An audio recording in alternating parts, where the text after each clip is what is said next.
Thank you, Speaker, sir, for letting me speak on this really important matter.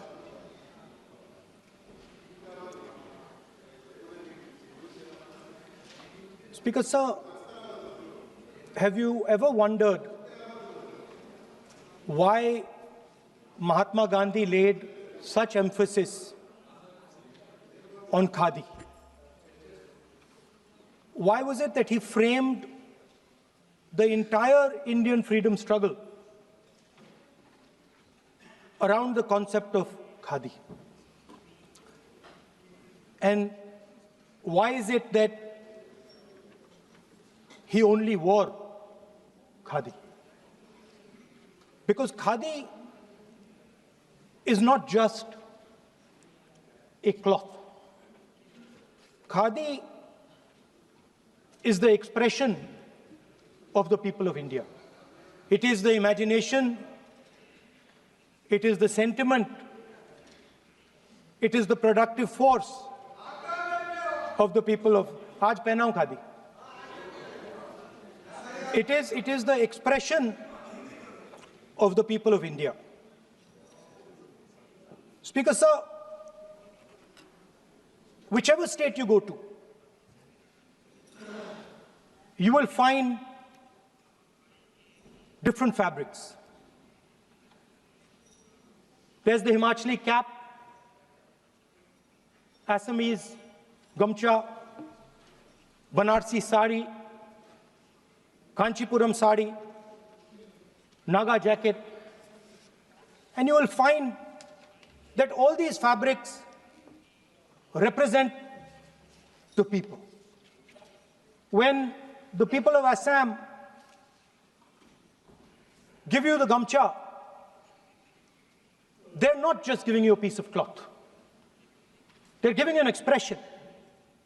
They're giving you a piece of their history, their tradition, their future, their imagination.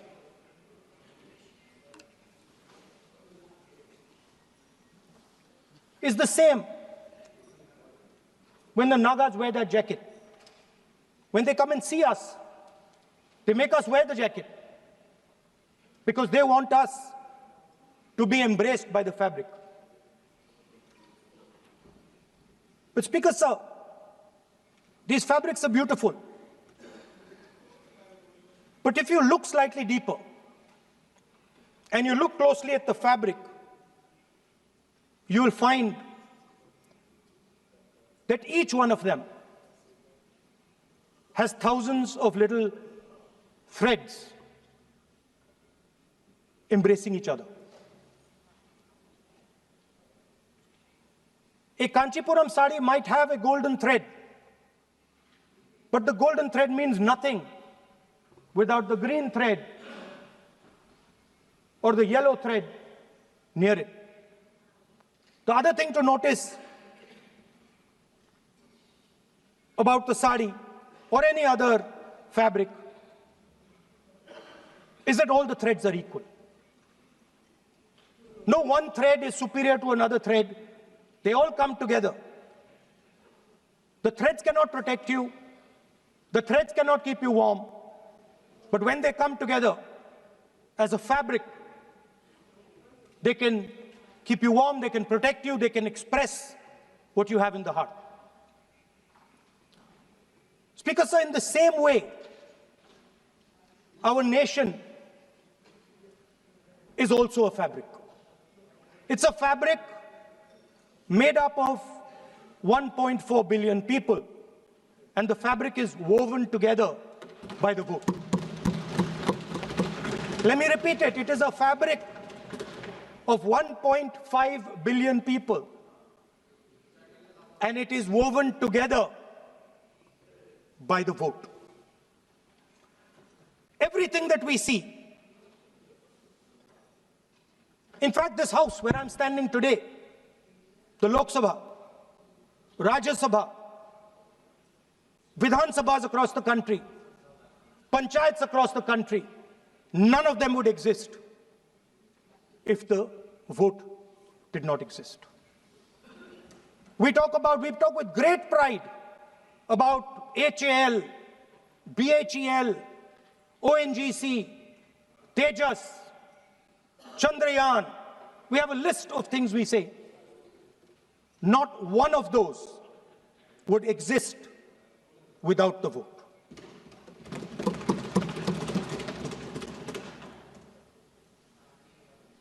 Speaker, sir,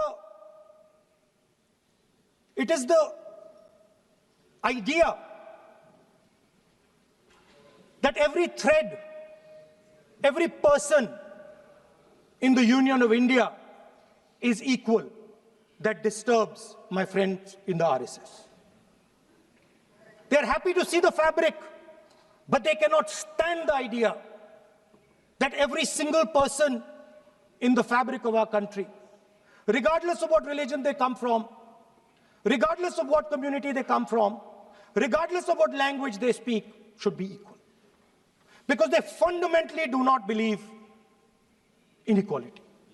They believe in a hierarchy, and they believe that they should be on top of that hierarchy. Speaker, sir, on the 30th of January, 1948,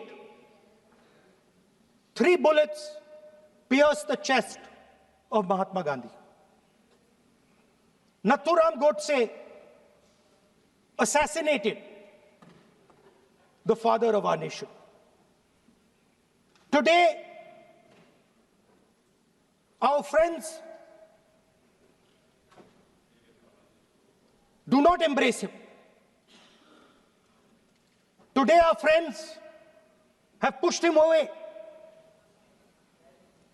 He's an uncomfortable truth.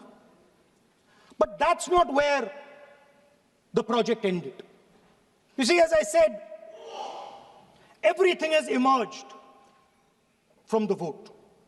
All the institutions have emerged from the vote. So it's obvious that the RSS has to capture all the institutions that have emerged from the vote. So the project, after Gandhiji's assassination, the next step of the project was the wholesale capture of India's institutional framework.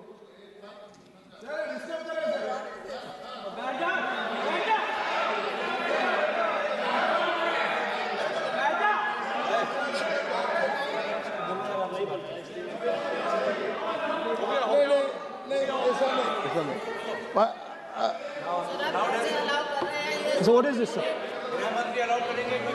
Sir, अभी नहीं पहना हुआ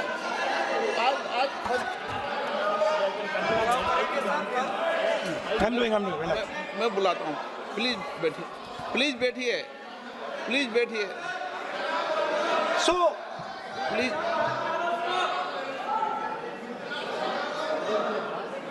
sir, आप बोले पर हाथ मत जोड़े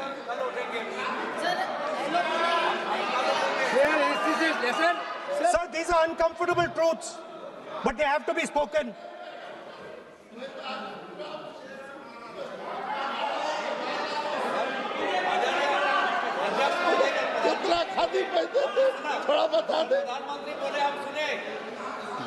So these are uncomfortable truths, but they have to be spoken.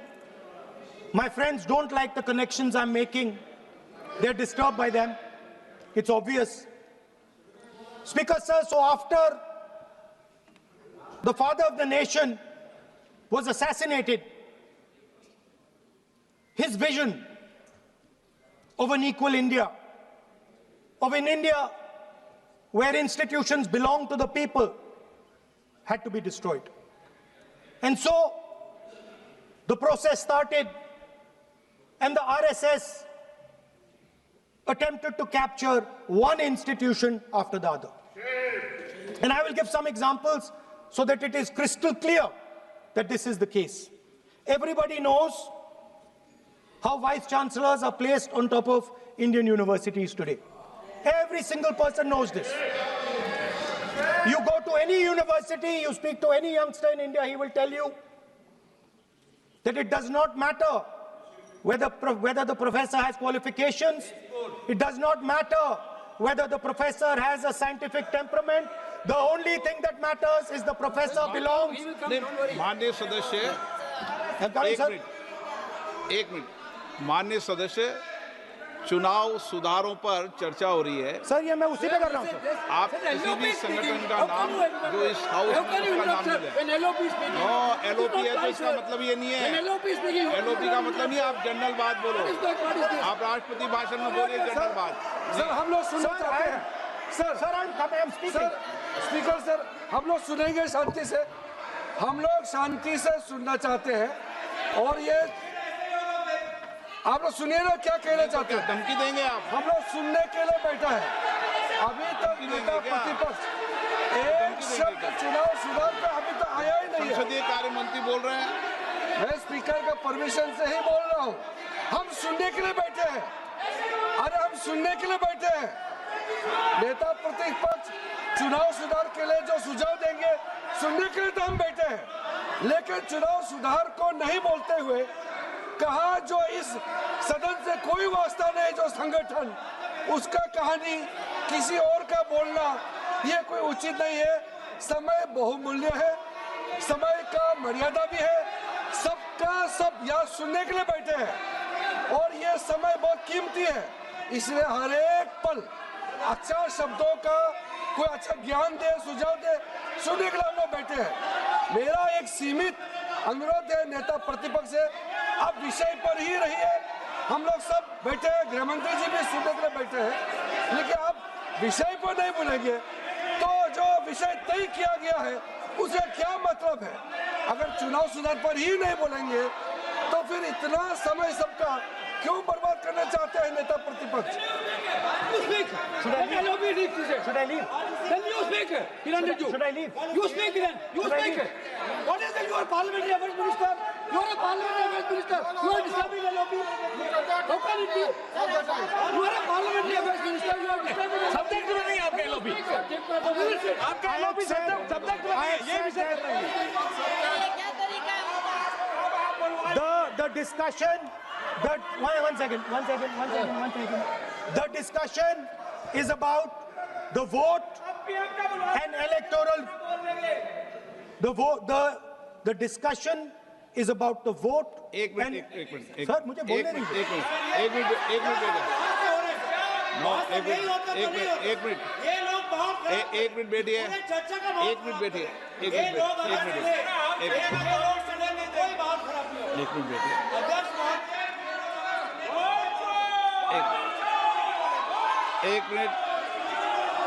एक मिनट बैठिए। माननीय सदस्य, मैं बैठे बैठे अनऑफिशियली बोल रहे हैं, उस विषय बोल रहे हैं। सदन की गरिमा को बनाए रखें। आसन को चुनौती देने का प्रयास मत करिए, ये ठीक नहीं है। Speaker sir, I want to make it very clear. Please. Speaker sir, I want to make it very clear. The discussion is about votes.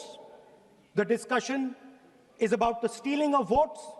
The discussion is about the SIR, and I am framing my discussion about votes. Yes.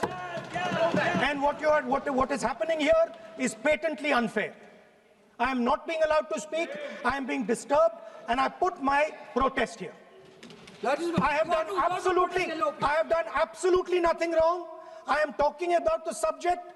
In order to capture the vote, you have to capture institutions. I am saying that institutions of India are captured, and I will come to the point, which is Election Commission is captured.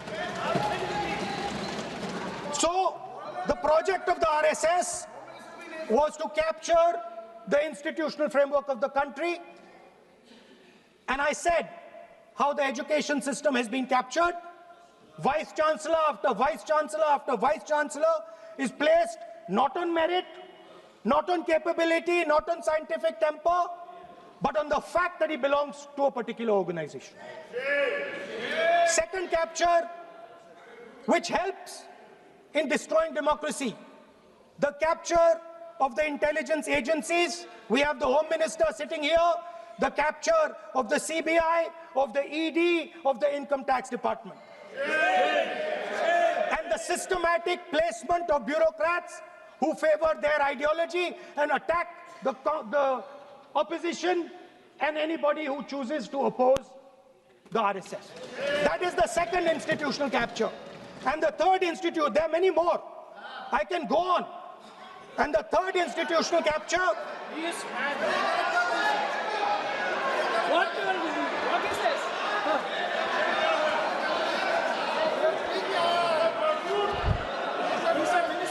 मानिए please मानिए. Yes, become sonite.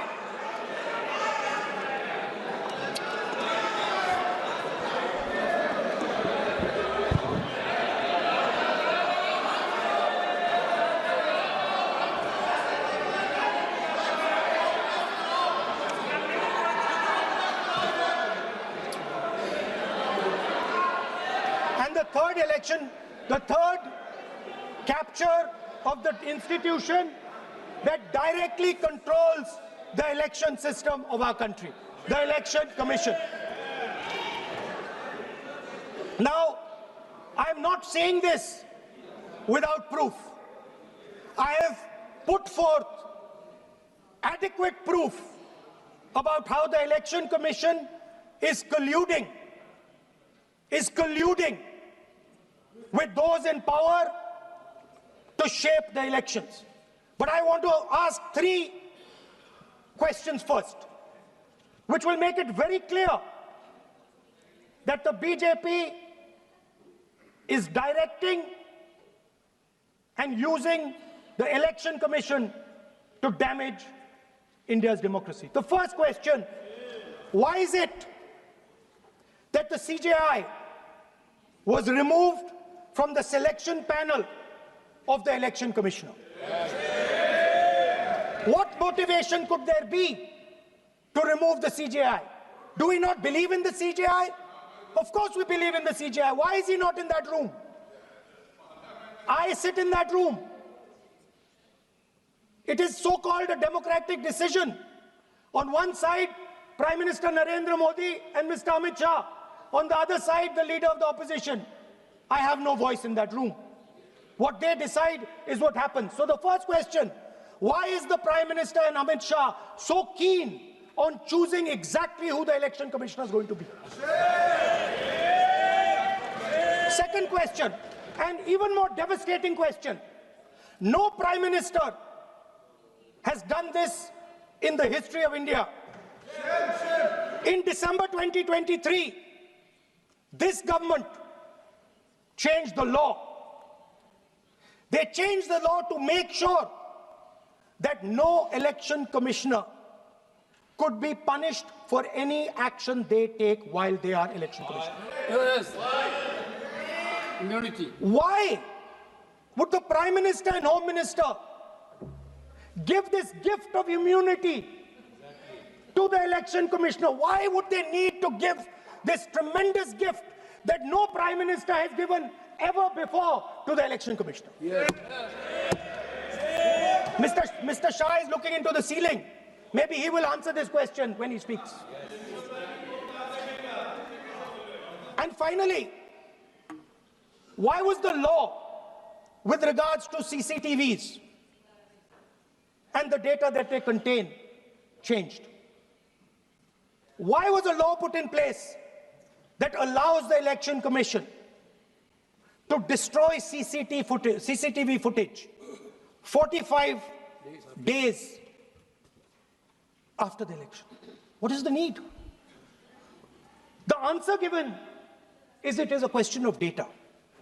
It is not a question of data. It is a question of stealing the election. Yes. Now, what is the result of this institutional capture? What is the result of controlling the Chief Election Commissioner and the Election Commission? First of all, we have a set of election campaigns that are tailored for the Prime Minister.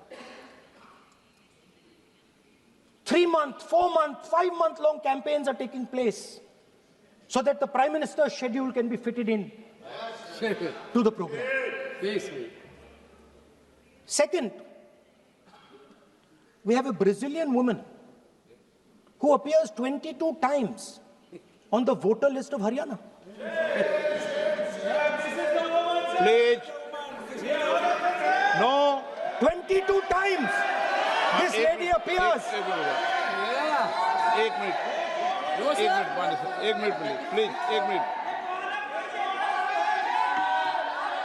आप नेता प्रतिपक्ष है, मैं इस तरीके से सदन की कार्रवाई नहीं चलने दूंगा। ये सदन है, सदन की गरिमा को बनाए रखें। आप सदन की गरिमा से बोलेंगे तो ठीक नहीं, जैसे सदन नहीं चलेगा। नो, गलत तरीका है आपका, नहीं होगा। आप ले रहिए, आप ले रहिए। नहीं, माननीय प्रतिपक्ष के नेता, आप पहले अपने सदस्यों को समझाइए। नहीं चलेगा, नहीं, ठीक नहीं है। नो, नहीं, बिल्कुल नहीं चलेगा। अगर आप सर माननीय प्रतिपक्ष के नेता, आप अपने सदस्यों को गरिमा समझाइए। सर, बट ये तरीका आप इतने सालों तक यहाँ पर हैं, ये तरीका उचित है क्या? सर, विरोध का तरीका होता है, लेकिन ये उचित तरीका नहीं है। तरीका इधर पे नो, उधर का तरीका क्या है सर? नो, सबका तरीका उधर से होगा, उधर से भी बोलेंगे, इधर से बोलेंगे, सब जगह से बोलेंगे। Speaker sir, I don't agree with the showing of photographs here, but it is a reflection of our democratic structure. This is what is happening in our democracy, that you're not allowing us to show. This Brazilian woman has appeared 22 times on the voter list in Haryana. And not only that, there is one woman whose name has appeared 200 times, more than 200 times in one booth in Haryana. And it is very clear, and I have proven without doubt, that the election of Haryana was stolen. And the theft was ensured by the Election Commission of India. I've said it again and again and again. Now, nowhere has the Election Commission answered my questions. The Election Commission has not told me why this lady's picture has appeared on the polling list. They have not told me why lakhs and lakhs of duplicate voters are existing. They have not told me why a BJP leader is coming from Uttar Pradesh to vote in Haryana. These are straightforward questions. And there is clear proof which I have put in front of the country. Right? But the Election Commission has no answer to these questions. And that is the result of the complete capture of the Election Commission by the people across the aisle. By the way, you're talking about SIR in Bihar. Let me say something about SIR in Bihar. Why is it that after the SIR in Bihar, 1.2 lakh duplicate photos are existing in Bihar, in the voting list? If you've cleaned up the voting list, why are there 1.2 lakh duplicates in Bihar? And we've not just proven this about Haryana. We have proven this in Karnataka, we have proven this in Maharashtra, and I'm absolutely certain this is how you're winning elections in Madhya Pradesh, in Uttar Pradesh, in Bihar, across the country. Now, so what I'm putting on the table is, it is very clear that you've captured the institution. I've shown the mechanism of that capture. I'm also showing you how the Election Commission is doing things that are completely out of line. I'm not getting any answers. Right? So now, let us come to how, when we are talking about electoral reform. Electoral reform is very simple. The point is, nobody wants to do it. The government doesn't want to do it. What does electoral reform require? What we've been saying. Number one, give machine-readable voter lists to all political parties 1 month before the election. That's the first step. The second step is take back the law that allows the destruction of CCTVs. CCTV footage. Very simple, not difficult. While you're doing that, also tell us what is the architecture of the EVM. Give us access to the EVM. Let our experts go and see what is inside the EVM. Till today, we have not had access to the EVM. We are not shown the architecture of the EVM. We're not physically allowed to go and see an EVM. Give us the architecture. Give us access to the EVM. And finally, please change the law that allows the election commissioner to get away with whatever he wants to do. That's all the electoral reforms you need. And I want to assure the election commissioner that they might be under the impression that this law lets them get away with it. Let me remind them, don't worry, we are going to change the law, and we are going to change it retroactively, and we are going to come and find you. Right? So this is the situation that the country is faced with. You know, everybody says to us, India is the biggest democracy. Actually, I was thinking today, we're not just the biggest democracy, we're the greatest democracy. And I'm not saying it just like that. I'm saying it, America calls itself the oldest democracy. But the democracy that weaves together the largest number of people, the largest diversity of people, the largest number of languages, the largest number of states is this country. And so our most powerful asset, the thing that stitches together the entire concept of modern India, stitches together the fabric of modern India, brings people together, allows them to build this great nation, is being attacked by these people. They're destroying it. You know they're destroying it, I know they're destroying it, and they know they're destroying it. And I'd like to conclude by saying that the biggest anti-national act you can do is Vote-Chori. There is no bigger anti-national act that you can do than Vote-Chori. Because when you destroy the vote, you destroy the fabric of this country. You destroy modern India, you destroy the idea of India. So I'd like to conclude by saying Vote-Chori is an anti-national act, and those across the aisle are doing an anti-national act. Thank you.